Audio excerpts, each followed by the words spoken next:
Habari. Kama ni mara yako ya kwanza kutembelea katika channel yetu ya Mautundu Online, subscribe chini ya video hii na hautopitwa na habari zetu za kiburudani zinazokiki na kumake headline ndani na nje ya nchi ya Tanzania.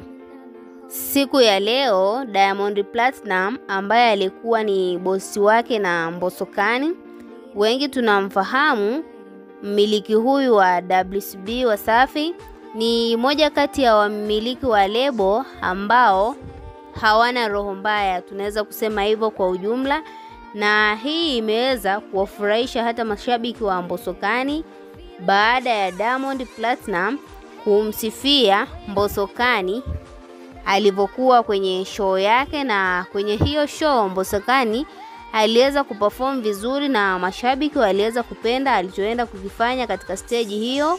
Na baada ya show hiyo, Diamond Platinum aliweza kupost picha ya Mbosokani na kuandika maneno haya: Mbosokani afanya show moja kwa shilingi milioni 50, na mimi binafsi ningetaka bilioni 2 ziko pale.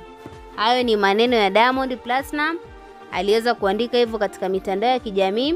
Tunaweza kusema Mbosokani sasa hivi kiwango chake cha muziki kimekuwa kikubwa kiasi kwamba hata akiitwa kwenye show, hata kama ni ndogo, anaweza kupangiwa dau kubwa analolitaka yeye. Kwa mfano, hiyo show aliyoifanya ilikuwa ni show ndogo tu, na aliyekuwa bosi wake wa zamani ameweza kufurahia alichofanya kijana wake, na anadai kwamba Mbosokani ni moja kati ya mwanafamilia wake kwa sababu ameishi naye vizuri katika maisha ya muziki na maisha mengine, na hajawahi mkosea adabu. Ndo maana hata katika kazi zake zingine zote anamshirikisha na wanashirikiana vizuri, tofauti na wale wengine wote walioweza kuondoka WCB.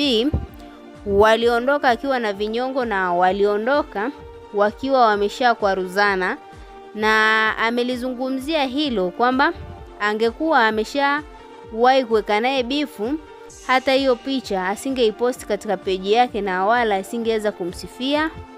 Na vile vile anadai kwamba Mbosokani kwa sasa hivi anamwombea tu maisha mema, maana kipaji chake kimeshakuwa kikubwa na watu wengi wanaomba kufanya naye show, na hata ni watu wa nje ya nchi na hata wakiwa ndani ya nchi. Yeye anasema ni kazi nzuri kwa kijana wake kwa sababu ni moja kati ya vijana aliyowatrain mwenyewe na wamepita katika mikono yake, na anaamini ni mikono salama. Subscribe chini ya video hii na usisahau kutuachia maoni yako ndani ya comment section.